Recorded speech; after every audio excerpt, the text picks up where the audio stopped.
Daenerys. The horse gate of Dothrak was made of two gigantic bronze stallions, rearing, their hooves meeting 100 feet above the roadway to form a pointed arch. Dany could not have said why the city needed a gate when it had no walls, and no buildings that she could see, yet there it stood, immense and beautiful, the great horses framing the distant purple mountain beyond. The bronze stallions threw long shadows across the waving grasses as Khal Drogo led the khalasar under their hooves and down the God's Way, his blood riders beside him. Dany followed on her silver, escorted by Ser Jorah Mormont, and her brother Viserys mounted once more. After the day in the grass, when she had left him to walk back to the khalasar, the Dothraki had laughingly called him Khal Rhai Mah, the Sore-Foot King. Khal Drogo had offered him a place in a cart the next day, and Viserys had accepted. In his stubborn ignorance, he had not even known he was being mocked. The carts were for eunuchs, cripples, women giving birth, the very young and the very old. That won him yet another name, Khal Rhaggat, the Cart King. Her brother had thought it was the Khal's way of apologizing for the wrong Dany had done him. She had begged Ser Jorah not to tell him the truth, lest he be shamed.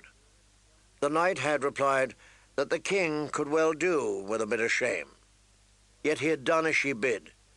It had taken much pleading, and all the pillow tricks Doreah had taught her, before Dany had been able to make Drogo relent and allow Viserys to rejoin them at the head of the column. "Where is the city?" she asked, as they passed underneath the bronze arch.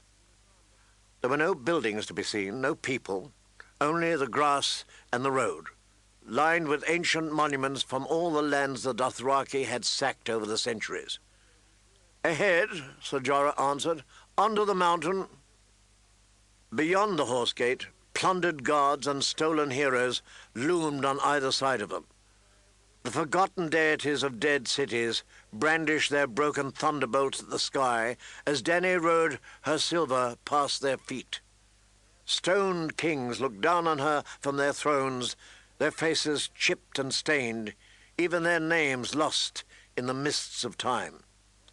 Lithe young maidens danced on marble plinths draped only in flowers, or poured air from shattered jars. Monsters stood in the grass beside the road, black iron dragons with jewels for eyes, roaring griffins, manticores with their barbed tails poised to strike, and other beasts she could not name. Some of the statues were so lovely they took her breath away, others so misshapen and terrible that Dany could scarcely bear to look at them. Those, Ser Jorah said, had likely come from the Shadowlands beyond the Asshai. So many, she said, as her silver stepped slowly onward, and from so many lands.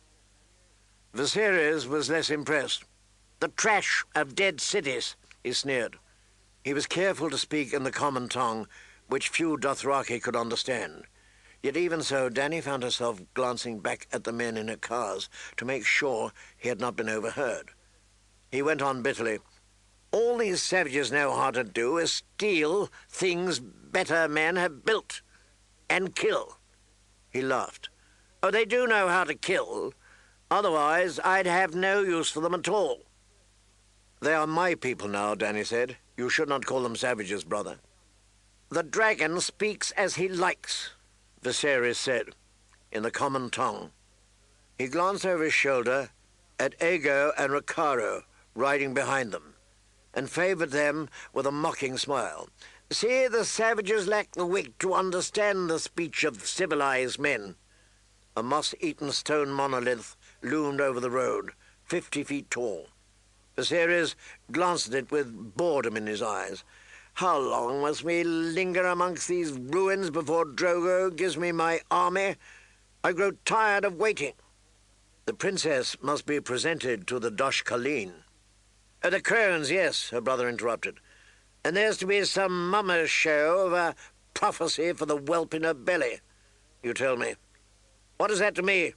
I'm tired of eating horse meat, and I'm sick of the stink of these savages. He sniffed at the wide, floppy sleeves of his tunic, where it was his custom to keep a sachet. It could not have helped much. The tunic was filthy. All the silk and heavy wools that Viserys had worn out of Pentos were stained by hard travel and rotted from sweat.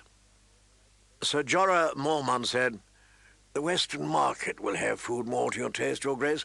The traders from the free cities come there to sell their wares. The Carl will honor his promise in his own time."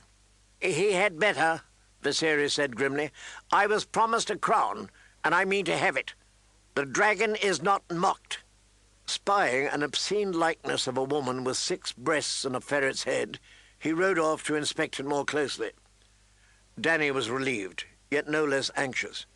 "I pray that my sun and stars will not keep him waiting too long," she told Sir Jorah, when her brother was out of earshot. The knight looked after Viserys doubtfully. "Your brother should have bided his time in Pentos. There's no place for him in a khalasar. Illyrio tried to warn him." "He will go as soon as he has his 10,000. My lord husband promised a golden crown." Sir Jorah grunted. "Yes, Khaleesi, but the Dothraki look on these things differently than we do in the West. I have told him as much, as Illyrio told him, but your brother does not listen. The horse lords are no traders. Viserys thinks he's sold you, and now he wants his price. Yet Khal Drogo would say he had you as a gift. He will give Viserys a gift in return, yes, in his own time. You do not demand a gift. Not of a Khal. You do not demand anything of a Khal." "It's not right to make him wait." Dany did not know why she was defending her brother, yet she was. "Viserys says he could sweep the 7 kingdoms with 10,000 Dothraki screamers." Sir Jorah snorted. "Huh. Viserys could not sweep a stable with 10,000 brooms." Dany could not pretend to surprise at the disdain in his tone. What if it were not Viserys, she asked? If it were someone else who led them? Someone stronger? Could the Dothraki truly conquer the 7 kingdoms? Sir Jorah's face grew thoughtful as their horses trod together down the Godsway. "When I first went into exile, I looked at the Dothraki and saw half-naked barbarians, as wild as their horses. If you'd asked me then, Princess, I should have told you that 1,000 good knights would have no trouble putting to flight 100 times as many Dothraki. But if I asked you now?" "Now," the knight said, "I'm less certain. They're better riders than any knight, utterly fearless, and their bows outrange ours. In the 7 kingdoms, most archers fight on foot, from behind a shield wall or a barricade of sharpened stakes. The Dothraki are far from horseback. Charging or retreating, it makes no matter. They are full as deadly. And there are so many of them, my lady. Your lord husband alone counts 40,000 mounted warriors in his khalasar." "Is that truly so many?" "Your brother Rhaegar brought as many men to the Trident," Sir Jorah admitted. "But of that number, no more than 1/10 were knights. The rest were archers, free riders, and foot soldiers armed with spears and pikes. When Rhaegar fell, many threw down their weapons and fled the field. How long do you imagine such a rabble would stand against a charge of 40,000 screamers howling for blood? How well would boiled leather jerkins and mail shirts protect them when the arrows fall like rain?" "Not long," she said. "Not well." He nodded. "Mind you, Princess, if the lords of the 7 kingdoms have the wit the gods gave a goose, it will never come to that. The riders have no taste for siegecraft. I doubt they could take even the weakest castle in the 7 kingdoms.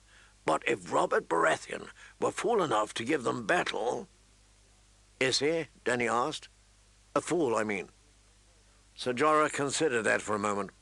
"Robert should have been born Dothraki," he said at last. "Your Khal will tell you that only a coward hides behind stone walls instead of facing his enemy with a blade in hand.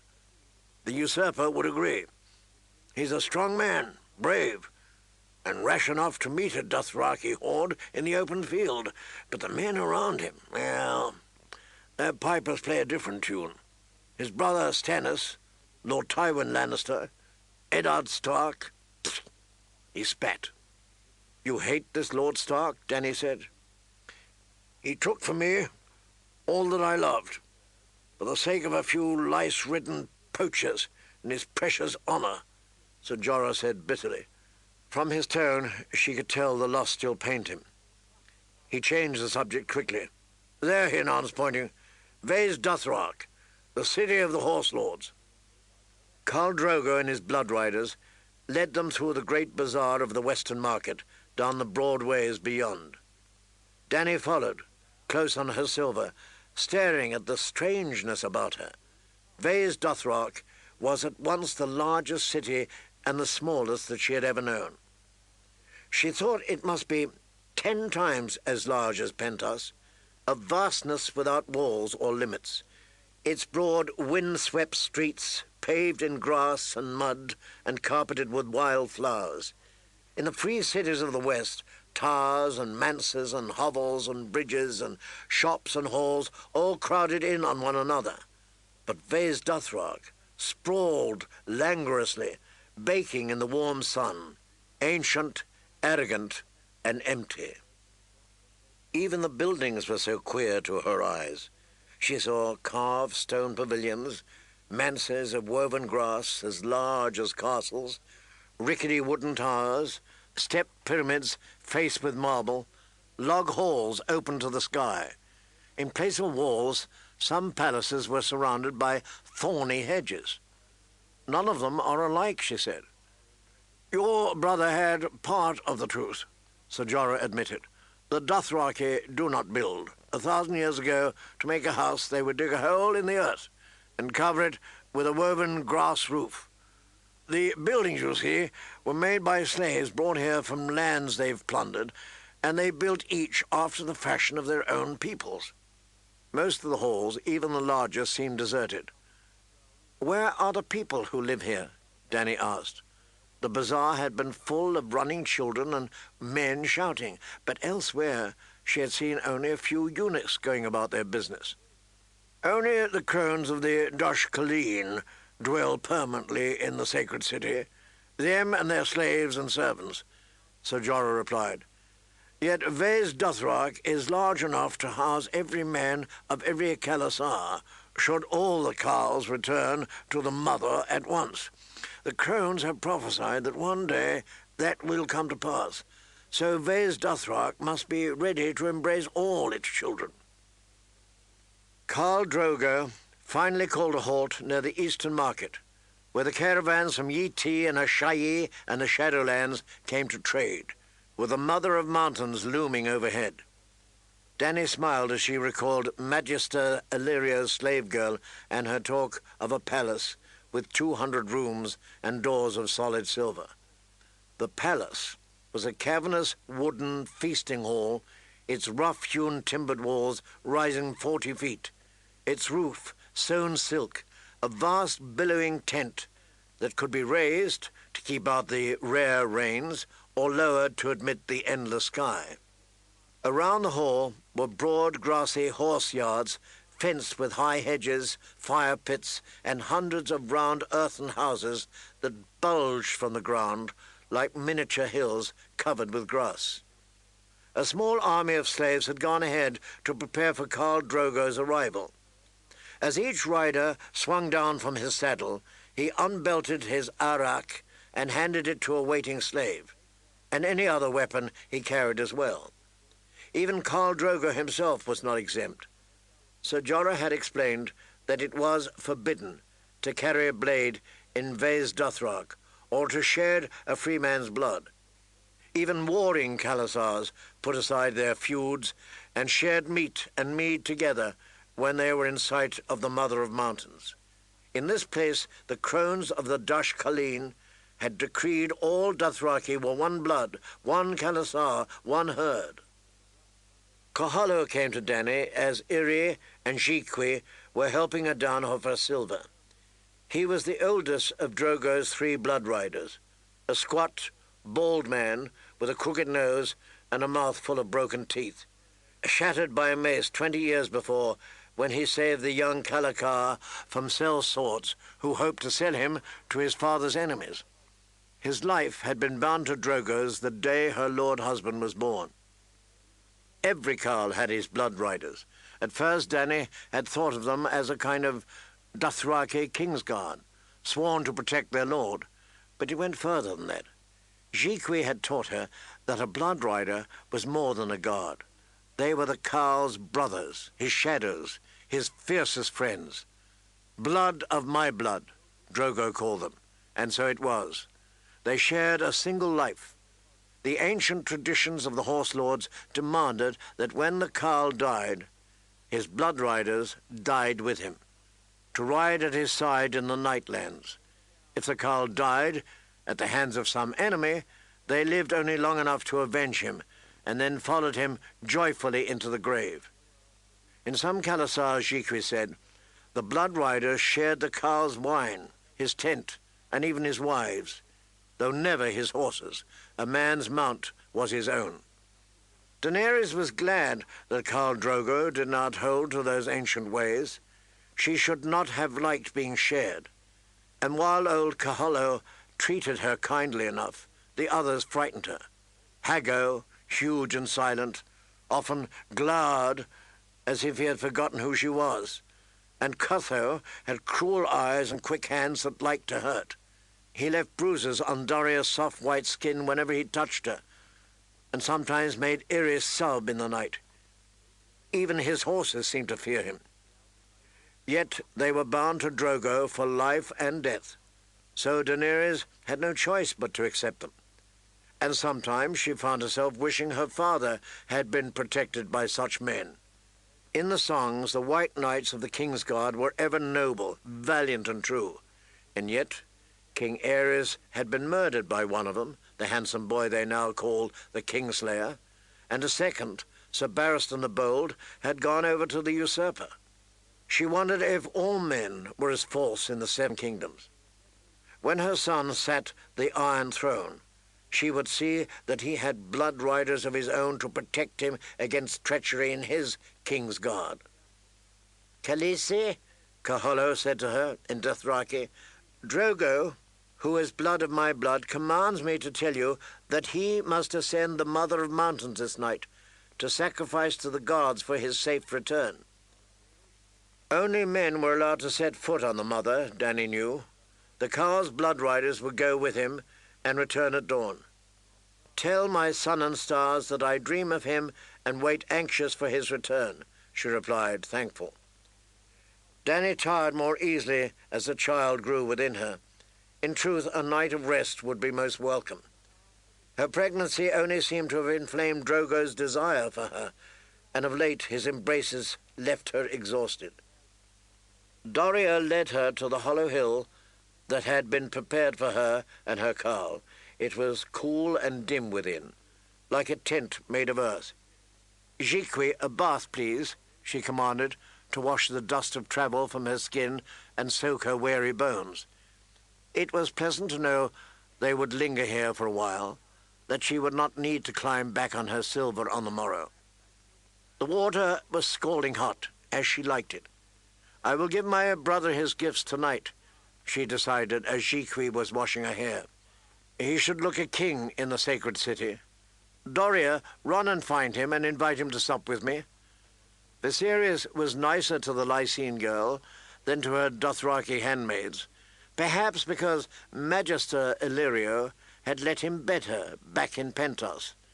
"Irri, go to the bazaar and buy fruit and meat, anything but horseflesh." "Horse is best," Irra said. "Horse makes man strong.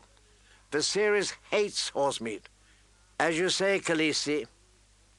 She brought back a haunch of goat and a basket of fruits and vegetables. Jiqui roasted the meat with sweet grass and fire pods, basting it with honey as it cooked. And there were melons and pomegranates and plums and some queer eastern fruit Dany did not know. While her handmaids prepared the meal, Dany laid out the clothing she had had made to her brother's measure, a tunic and leggings of crisp white linen, leather sandals that laced up to the knee, a bronze medallion belt, a leather vest painted with fire-breathing dragons.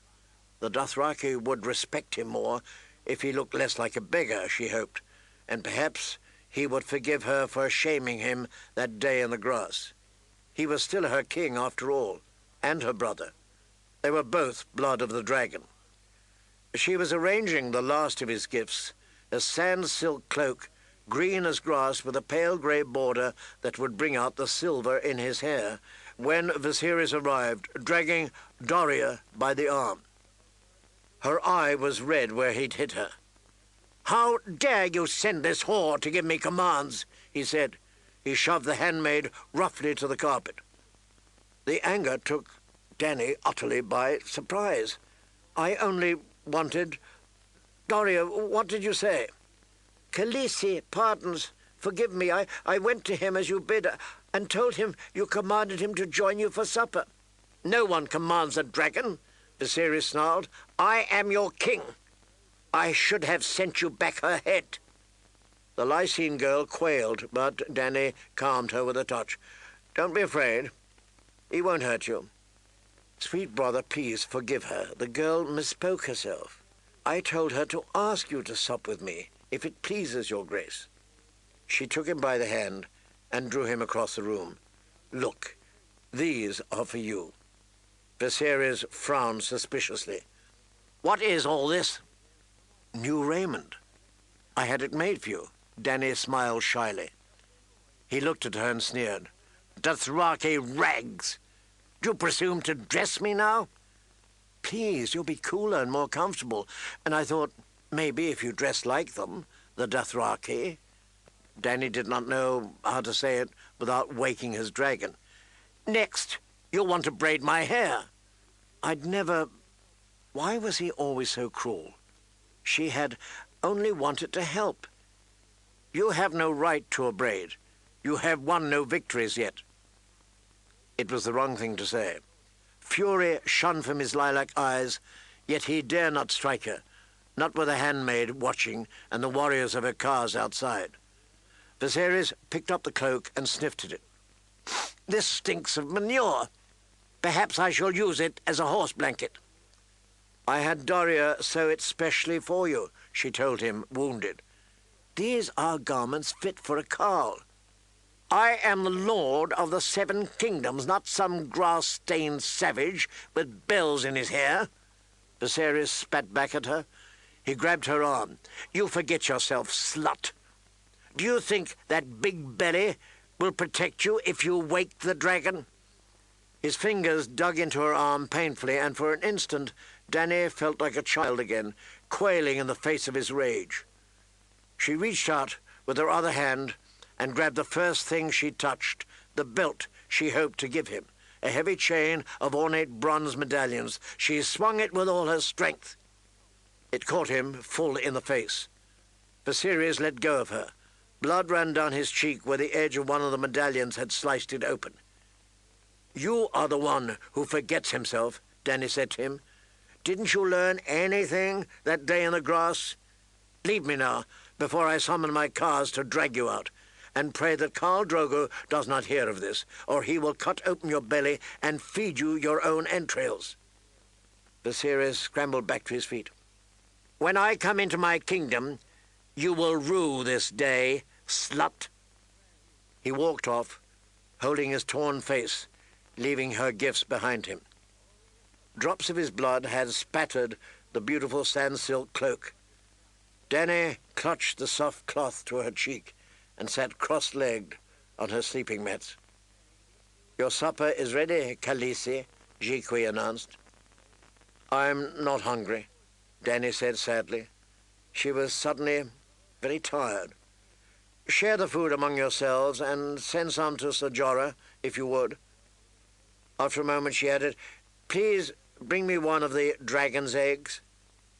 Irri fetched the egg with a deep green shell, bronze flecks shining amid its scales as she turned it in her small hands. Dany curled up on her side, pulling the sand-silk cloak across her and cradling the egg in the hollow between her swollen belly and small, tender breasts. She liked to hold them. They were so beautiful, and sometimes just being close to them made her feel stronger, braver, as if somehow she were drawing strength from the stone dragons locked inside. She was lying there, holding the egg, when she felt the child move within her, as if he were reaching out, brother to brother, blood to blood. "You are the dragon," Danny whispered to him. "The true dragon. I know it. I know it." And she smiled and went to sleep, dreaming of home.